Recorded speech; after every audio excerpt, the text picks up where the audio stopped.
Woo! Rise and shine! Good morning, everyone! Hey guys! Welcome back again sa aking YouTube channel. It's me again, Matthew Balilingang Blandita from Davao City. Hello po sa inyong lahat. Welcome and welcome back po. Diyo naglo-loading tayo, no? So, for today's vlog and for today's video, mga megs, isamahan niyo po ako. And how to propagate Piña partita plant. So, meron po ako ditong Piña partita. Ayan. Medyo hindi nyo nakikita yung ating Piña partita. So, ayan siya. Oops. Nakikita nyo ba? Parang nag-yellow yung dahon niya. Pero hindi siya yellow, mga megs. It's like, nalagay ko kasi siya sa loob ng bahay. Kung naalala nyo, noong pumunta tayo ng Surigao del Sur, yun nga, yung time na yun is nalagay ko siya sa loob ng bahay as in walang, no, hindi siya natatamaan ng sikat ng araw. Pero bright light naman siya. Yun nga, hindi natin, parang yun yung dahilan kung bakit nagkakaganyan yung ating Piña partita, na parang may part na, kung makikita nyo dyan sa camera, parang nag-yellow siya. Pero hindi siya yellow, mga megs. It's just, ano lang niya, parang nag-fade din yan kapag ito naarawan na siya or nasa labas na talaga siya. Bumabalik na naman talaga yung kulay niya na as in green. Pero hindi naman talaga as in super green yung dahon ng Piña partita. Meron talaga yun sa kanilang mga dahon. Yun nga, mga megs, tudloan ta mo. So, how to propagate a Piña partita plants. Okay, and ayun na nga, if you're interested with this vlog, just keep on watching. By the end of this video is malalaman natin kung ilang piraso yung mapropagate natin sa ating Piña partita plants. Medyo ibahin ko muna yung setup ng ating camera kasi nag-blurred siya. So yan, by the end of this video, ayan yung dahon niya, mga migso. Parang nagbavariegated siya. Charot.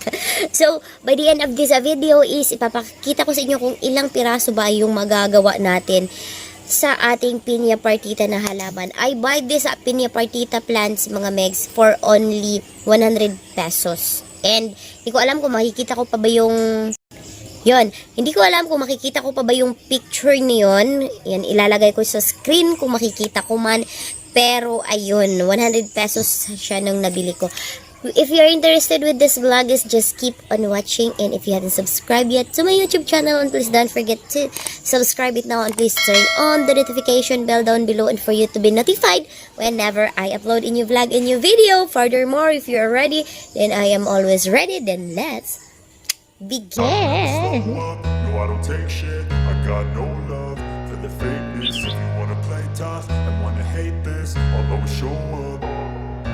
I don't ever slow up, no I don't take shit. I got no love for the fakeness. If you wanna play tough and wanna hate this, I'll always show up and make a statement. I don't ever slow up, no I don't take shit. I got no love for the fakeness. If you wanna play tough and wanna hate this, I'll always show up and make a Yun na statement. nga, mga Everything I megs. do So, so before we instinctive. start, I just want to shout out to Ma'am Zarina.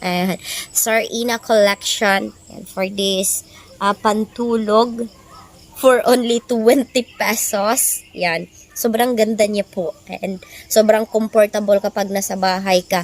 Have two pockets here. Ayan. And also, itong ating shorts na or pajama for only 15 pesos lang din. Diba? Nagkakahalaga lang siya ng 35 up and down. So, yan. Again, shout out Ma'am Zarina. Thank you so much sa inyong affordable na. Okay. And ayun na nga, mga megs. Let's proceed to our Piña partita plant. Ito siya. Ayan. Meron siyang 2, 4, 6, 8, 10 leaves. Nabili ko siya dati, mga megs. Nasa 2, 4, 5 dahon lang siya. But today is ipropropagate natin siya. Ayan. Medyo ilayo ko kayo konti para maklaro ni ako. So, ayan na siya. And this is it. Ayan. So, paano nga ba mag-propagate ng Piña partita plant? Sobrang dali and super easy na i-propagate yung ating Piña partita plant.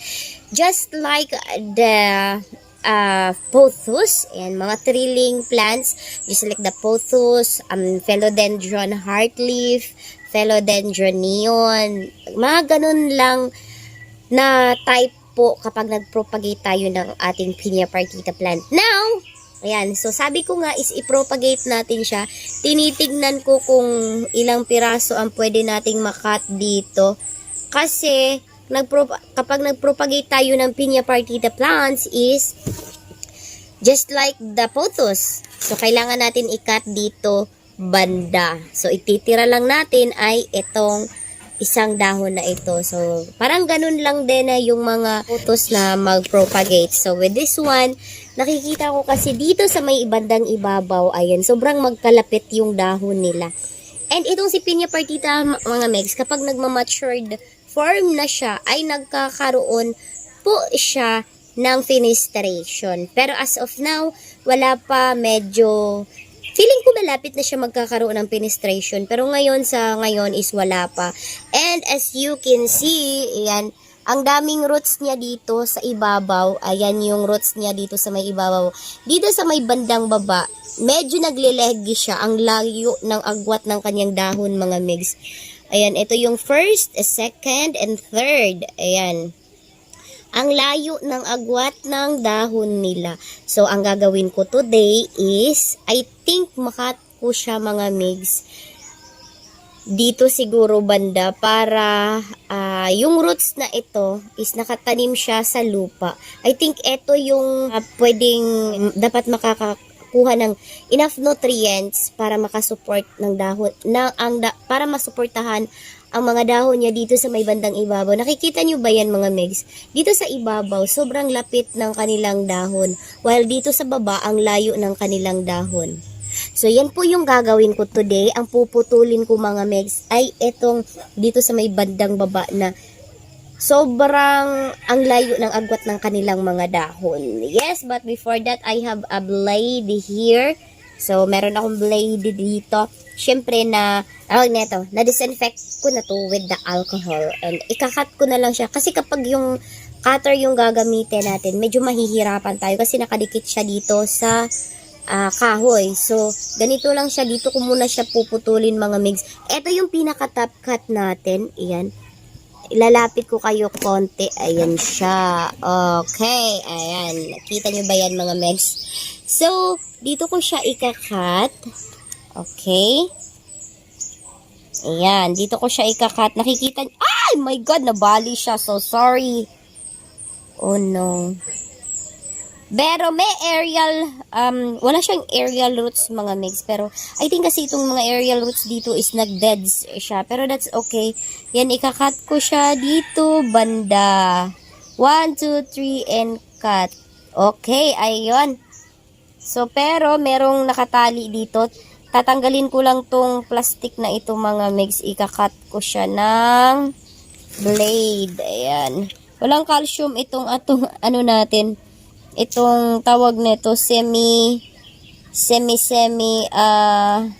pull niya, ayan, natanggal na. So, ayan, tatanggalin natin siya kasi itong ibabaw is, ito yung itatanim natin. Ito yung ito yung, kumbaga, ito yung kanyang, ay, nabali talaga, naputol talaga yung isang dahon. Hindi na ako marunong mag-handle ng mga halaman. Sorry. Oh no. Pero that's okay. Ayan siya, mga megs. O, nakat ko na. And, pero naputol ko nga yung isang dahon. Pero that's okay. And ang gagawin ko ay, eto kasi siya, mga megs. Itong roots na ito. Ayan. Ayan, medyo nagbablurred siya, no?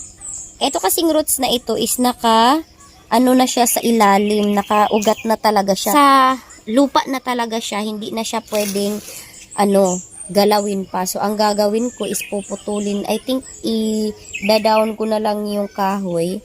Kasi gusto ko, ito yung matira dito sa ito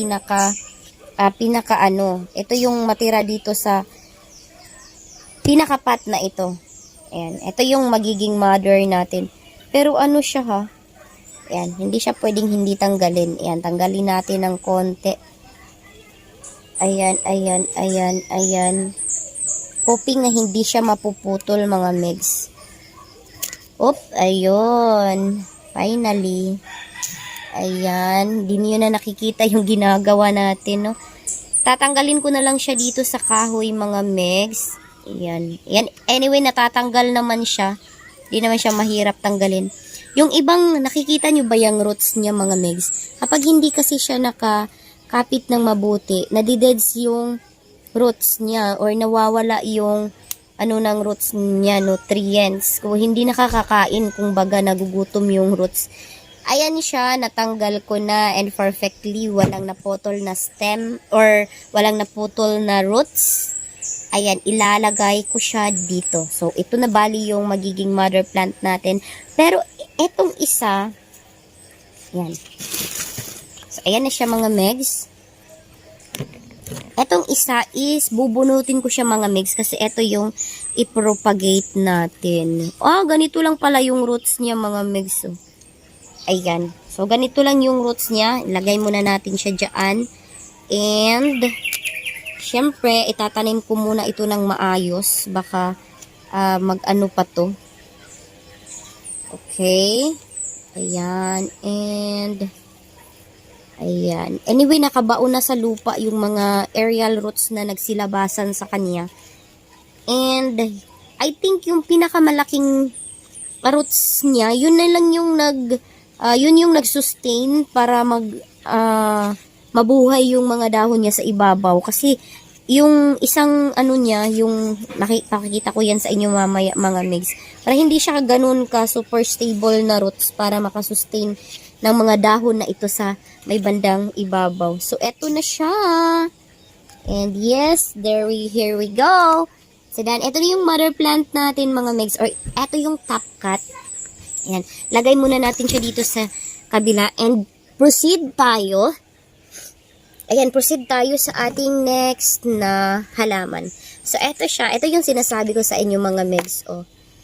Ito lang yung nagsustain sa pinaka-mother na halaman. Ganyan lang kadami yung roots niya.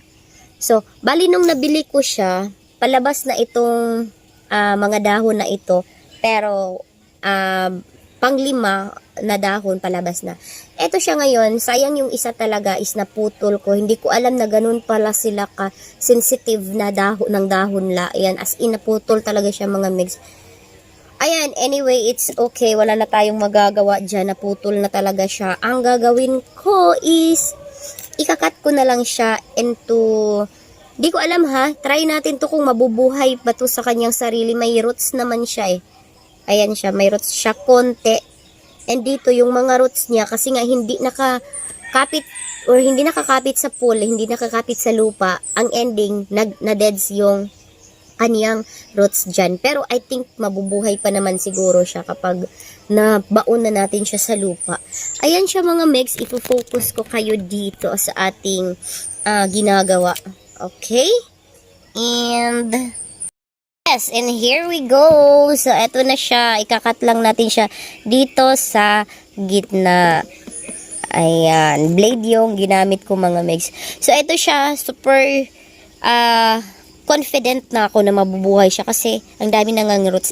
And eto yung pinaka-mother niya. Eto siya mga megs. Kahit walang dahon dito or walang dyan. Ikakat ko pa din kasi ang haba nga ng kanilang agwat ng dahon. Ayun. O, ayan. Inana siya mag-cut. So, nakabuhat taog, tulo ka cuttings. 1, 2, and 3.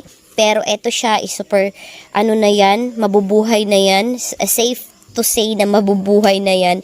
Etong dalawang to is, eto yung nanganganib ang buhay. Char, nanganganib ang buhay. Pero anyway, ayan, kukuha muna ako ng pot mga megs and let's see. Hello! Ayan mga megs, this is our soil na gagamitin. So, ito yung, sobra na lupa nung ginamit natin sa ating money tree seedlings. By the way mga megs, our table is clean now because, tapos na yung, na-deliver na natin yung money tree na orders. Kung naalala nyo on my past vlogs, bago natin ma-upload ang vlog na ito, ayan, lagyan ko muna ito ng soil. And bago natin na-upload ang vlog na ito, ay may bago tayong upload. And ayan, you can watch it. Ayan, iyon yung money tree na na-deliver natin na 100 pieces for souvenirs. Yan, super thank you to Ma'am Java. Ayan, super thank you po ma'am for purchasing our money tree. Yun po yung ginawa nilang souvenirs para sa kasal. Nga pala mga megs, nakikita nyo yan, madumi yung mga pot natin kasi yan yung mga past na pot na ginagamit ko. And, ayan, kung baga, ano na to siya, second hand. Pero, that's okay. Ayan, that's very nice. And, it's, tipid-tipid na din, right? So, ayan na siya mga megs. And we will put the soil here. Ayan. Yan na, papansin nyo sa aking vlog, may halong English charot-charot kasi may mga nagko-comment sa aking video to other saying to translate it in English. And I don't know how to speak English very well. So, tinatry kong maglagay ng English subtitle mga megs pero hindi kaya ng powers. Ayan na lang, sana ay naiintindihan din ng mga ibang lahi yung vlog natin. Super thankful na nagwa-watch sila sa ating videos. Yan, by the way, we have here 3 pots and eto yung ating cuttings. Ayan, I think konti lang na lupa na ilalagay ko kasi kapag tutubo na siya, doon pa ako magdagdag ng mga panibagong lupa or soil. Yan, so, eto siya is lalagay. I think kulang siya sa soil, parang lalagyan ko pa. So, dito na lang tayo kukuha, no? Ayan, so, this is ito talaga yung pinaka-mother sa lahat. Ito is, meron ng mga roots and ayan. So, yung iba is naglalagay ng cinnamon, just like, this, diethane ba yun? And, yung mga, para dito, nakikita ko kay Sir Bichoy, candle yung nilalagay niya sa sugat ng halaman. Pero ako, hindi na ako maglalagay mga megs. Wala tayong budget for that. So, ayan, lalagyan ko muna ng lupa. Ito. And, ayun. So, I'm hoping na mabubuhay talaga etong cut na ito. Kasi wala siya na kung ano man. Pero I think ibabaon ko siya hanggang dito. Okay, ayan. O, ayan. Diyan natin siya ilalagay. And, sana mabuhay silang tatlo talaga kasi para mabawi natin yung puhunan natin dito mga megs, diba? Ganyan lang talaga yan. Ayun. And, ayan na siya mga megs.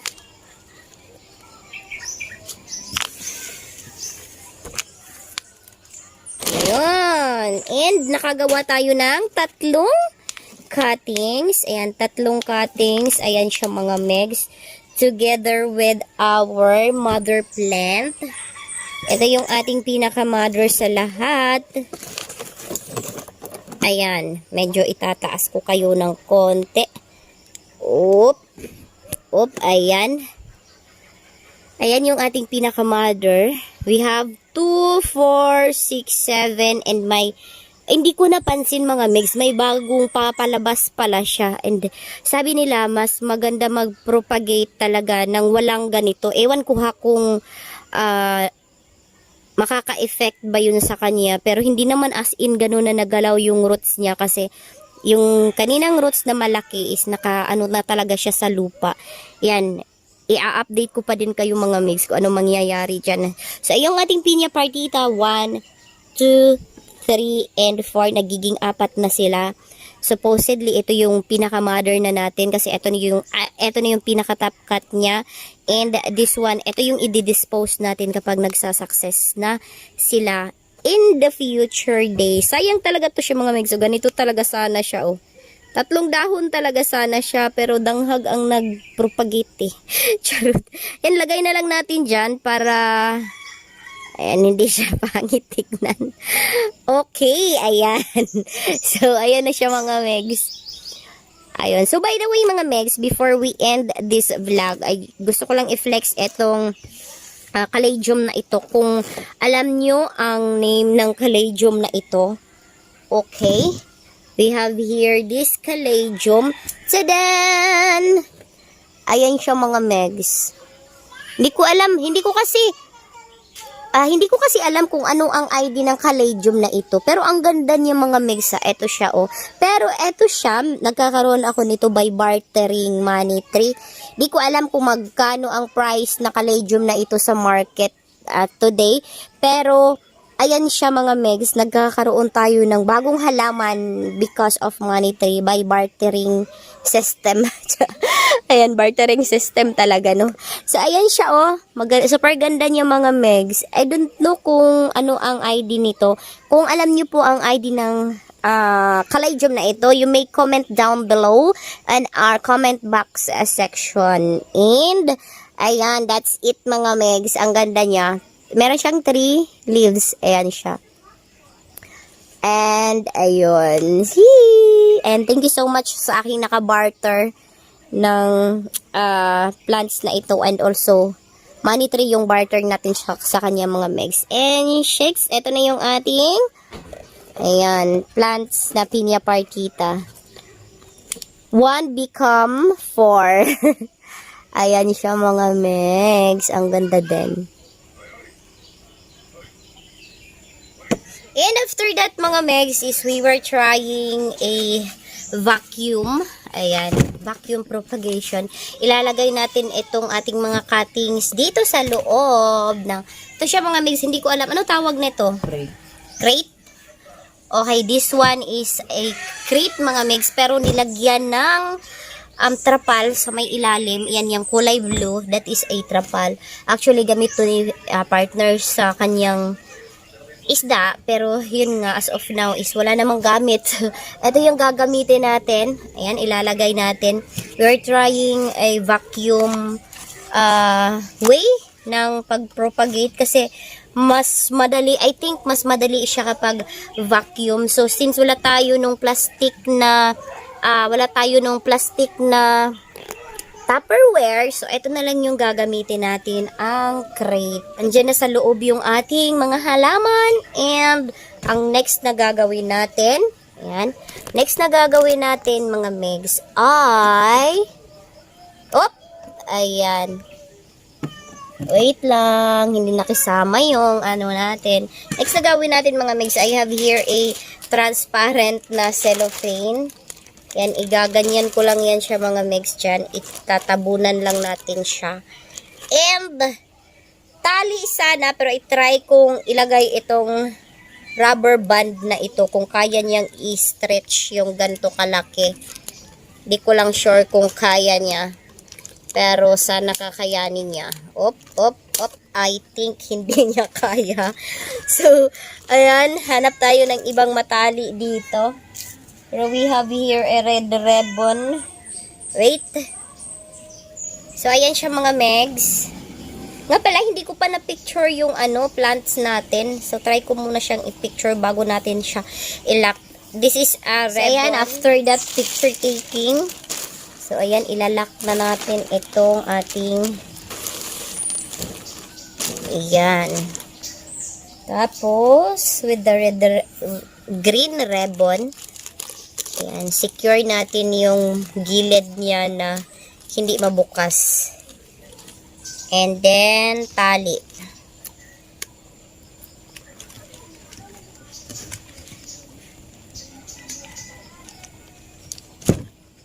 O, yarn.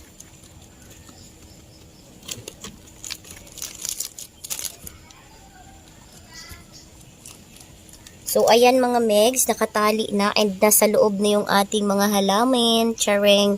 And, ayan, ilalagay ko lang siya dito lang sa garden. Hindi ko na siya ilalagay na kung saan-saan. Itong crate na ito, ayan siya, ilalagay natin dito lang sa ating... So, ayun na nga siya mga megs, ay tapos na natin siyang i-propagate. And sa care na naman, ang ginawa ko sa kanila is, nagdidilig ako sa kanila is once to twice a week. Pero kapag maulan is never po ako nagdidilig kasi outdoor naman po ito sila nilagay. And super love nila yung bright light, not very direct sun kasi nasusunog po talaga yung dahon nila. And ayun nga, as I said kanina is ilalagay ko yung matured form dyan sa screen. Ganyan po kaganda ang pinya partita kapag nag-matured na po yung stem nila. While sa pagkaganito pa is hindi pa sila ganun ka ganda, wala pa silang penetration. Kapag matured form na kasi siya mga megs is nagpe-penetration po yung dahon nila, which is ang ganda din niya tignan kasi may mga something dyan sa kanilang dahon na kumbaga parang gisi-gisi sa Bisaya pa. Ayun na nga, may punit-punit sa kanilang mga dahon. By the way, ayun, pagdilig, 1 to twice a week. Again, hindi ako nagdidilig kapag maulan. Yung soil nila, mostly, nakikita nyo naman sa aking mga vlog, yung soil na mostly ginagamit ko is the garden soil. Yun po. And fertilizer is the Osmo Coat fertilizer po yung ginagamit ko sa kanila. Yun, and the bright light, super love nila. Kapag shaded area naman talaga mga megs, make sure nyo din na makakuha sila ng enough light. Napansin ko din, nung nilagay ko siya doon sa pinakalilim na lugar, is super nagaganyan po yung dahon niya. Yun po yung effect niya kapag nilalagay siya sa hindi masyadong nakakakuha ng light or hindi enough light yung pinaglagyan ko sa kanya. Yan po yung effect na nakikita nyo sa dahon na yan. Makikita nyo parang yellow siya mga megs. So akala nyo pa dead siya. Pero hindi. That is the part. Pag ganito siya mga megs, ito siya. Yan, medyo nawawala na yung yellow dito. Kasi dito na siya. Nalagay ko na siya dito sa pinaka dito sa labas. Talagang bright light yung nakukuha niya. As you can see, super green yung kaniyang dahon. And yung kanyang likod ng dahon, ganyan lang po siya. And this plant is very healthy. Yan yung aking 100 pesos na pinya partita. Now is nagiging 4, na sila. 4, isa nagiging 4 na. Yung tatlo is yun nga yung ating vina-vacuum. Anyway, update ko pa din yun kayo on our future vlogs. Yun nga, dito ko na siguro tatapusin ang vlog na ito mga megs. Maraming salamat. Again, shout out Ma'am Java for purchasing our money tray. Thank you so much. Thank you so much po sa inyong panunood. It's me again, Mutia Baliling ang Plantita from Davao City. If you haven't subscribed yet to my YouTube channel, please don't forget to subscribe it now and please turn on the notification bell down below and for you to be notified whenever I upload a new vlog, a new video. That's it for today, for this video. God bless everyone. Babush and paalam. Bye!